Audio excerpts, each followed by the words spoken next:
κομμάτι από το έπος του ποιητή, τα γραπτά κείμενα της τωρινής εποχής. Ποιητή λέει: γιατί να υποκλίσεις? Υπάρχουν εκείνοι που ρωτούν γιατί δίνω τόση σημασία στην υπόκλιση, ταπεινοφροσύνη. Λοιπόν, αν κάποιος δεν υποκύψει στο υψηλότερο και θεότητα, θα θυμώσει μόνο με τον υψηλότερο και την θεότητα. Αυτό είναι φυσικό και θα είναι πάντα έτσι. Δεν υπάρχει τρίτη επιλογή.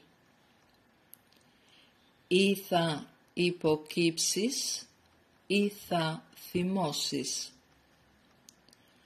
Το αποτέλεσμα αυτού του θυμού είναι πραγματικά κακό για την ψυχή οποιουδήποτε.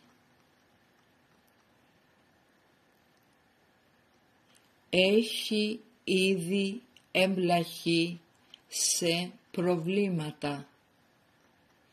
Είναι απλώς ένας τρόπος για να πάει σε μια βαθύτερη κόλαση.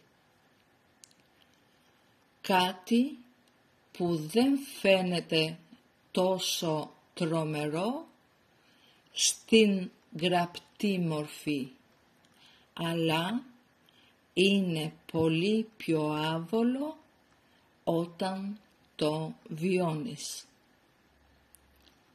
Είναι όλα τα βασανιστήρια του πολέμου κατά τον Μεσαίωνα και όλα τα βασανιστήρια του λεγόμενου σύγχρονου πολέμου μαζί.